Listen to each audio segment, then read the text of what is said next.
বিসমিল্লাহির রহমানির রহিম। আসসালামু আলাইকুম সুপ্রিয় দর্শক, মায়ের ছোঁয়া পিঠাঘর থেকে সকলকে স্বাগত জানাচ্ছি। আপনারা দেখুন, এখানে ঢাকা শহরে আসলে গ্রাম্য স্টাইলে এবং গ্রাম্য পরিবেশের মতো সৃষ্টি করে পিঠা বানানো হচ্ছে। শীতের আগমনী বার্তা তাকে দেওয়া বলা হয় ভাপা পিঠা। দেখুন, পিঠার গুঁড়ি দিয়ে এখন পিঠাটি বানানো হচ্ছে।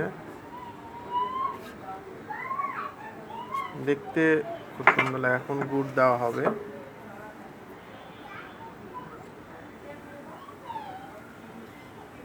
তারপর নারকেল দিচ্ছে।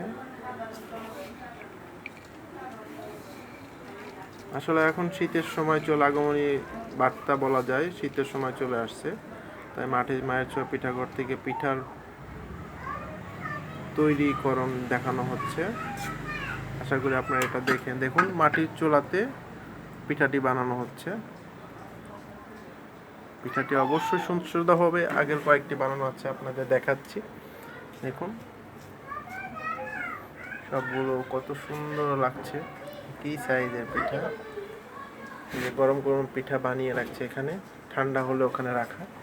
এখন দিচ্ছে।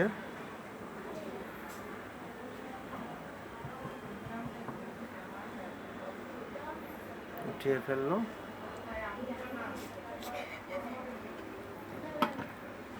ঢাকা শহরে আসলে বলতে পারেন যে মাটির চুলা কেন, আসলে ঢাকা শহরে এখন বর্তমানে যে গ্যাসের যে সমস্যা, মাটির চুলা ছাড়া কোনো উপায় নেই। এটা দেওয়ার পর এবং আরেকটা তৈরির জন্য আরেকটা দেওয়ার জন্য রেডি করা হচ্ছে।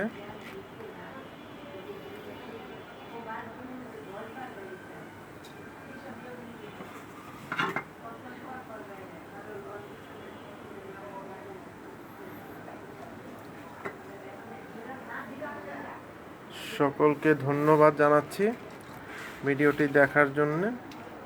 আশা করি ভালো লাগবে। দয়া করে মায়ের ছোঁয়া পিঠাঘরকে ফলো করবেন, ফলো করে দেবেন, ফলো বাটনে চাপ দিয়ে ফলো করে দেবেন। এবং কোনো অর্ডার যদি থাকে অবশ্যই মেসেঞ্জারে মেসেজ করে পাঠাবেন, তাহলে সেটা আমরা অবশ্যই পৌঁছে দেওয়ার চেষ্টা করব। ধন্যবাদ সকলকে।